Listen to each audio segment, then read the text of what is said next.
Wow, guys, we're about to react to a new video. Tim Pool completely destroys Mark Zuckerberg for trying to make a huge Trump transition since he tried to censor him. If you're new to the channel, please hit the subscribe button so you don't miss none of the new videos that I post. Get right to it. Tim Pool, host of Timcast.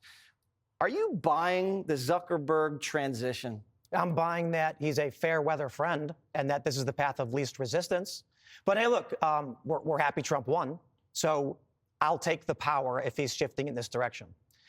But I think when you look at the Joe Rogan podcast and he talks about, oh, they're yelling at us and they're forcing us to do these things.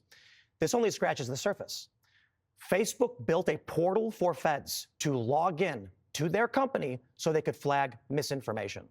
It has long been known, over a decade, that the federal government, the FBI, the CIA, I think the NSA, had backdoor access to Facebook as well as many other companies. So when Zuckerberg comes out and he's all, oh man, you know, they were yelling at us and putting this pressure. We had no choice to do it. You're only saying that now because the news and the information got leaked over a long and hard-fought battle where activists, real journalists, were exposing them for having done this.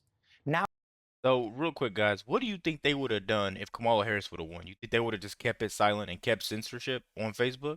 That's like a huge question. Trump went to court like 100 times last year. I think there needs to be a court date for Mark Zuckerberg. He lied to Congress plenty of times. Let's keep going, guys.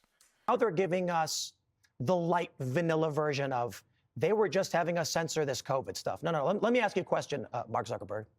Eric Charamella, do you remember that name? Yeah. Yeah, this is one of the guys involved in whistleblowing on Donald Trump for the false impeachment against him related to Ukraine. And there was a period where if you went on Facebook and typed that name in any context, they would delete it without notification, no warning, no rule violation. That is extreme censorship because covering up that name hid a news story of historical significance. We can talk about the laptop. That affected an election, massively important. And then Joe ended up pardoning his son for the laptop that was real that you got censored for talking about. Yep. When Joe Biden says, I could have won. And you know what's weird is back when I was talking politics on Facebook, which I had to stop very quickly because family issues. You couldn't even mention Trump's name and shine light on him, but you could talk as great as you wanted to talk to about Kamala Harris or Joe Biden. You know, you mentioned Trump in the court case in one sentence. You know, the AI robots are just looking at that. They're checking that, going over that, making sure you're not saying anything good. But once you talk negative about them, you know, you can post whatever you want. Anything. You say whatever you want about them. You know, that is election interference at its finest. So Mark Zuckerberg, with the power that he has, he needs a court date. Let's keep going, guys. How do you react to that? What was he underwater, like 14 points in the internal polling? They didn't show him that poll. It's really remarkable and scary, though. If you're a Democrat, who do they have? They don't have anybody.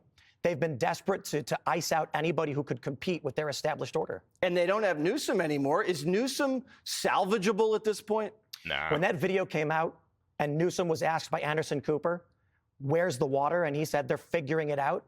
That said right there, Newsom said, I am the governor and I have no idea what's going on in my state. That picture of him with his hands in his back pockets staring at the fire, he's toast.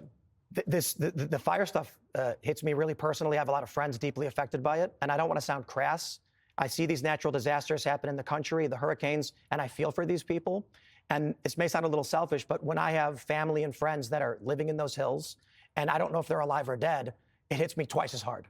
And I know it shouldn't, but it is personal. So I get really offended by the callousness and the apathy coming from the government there. Yeah, we need a federal takeover of.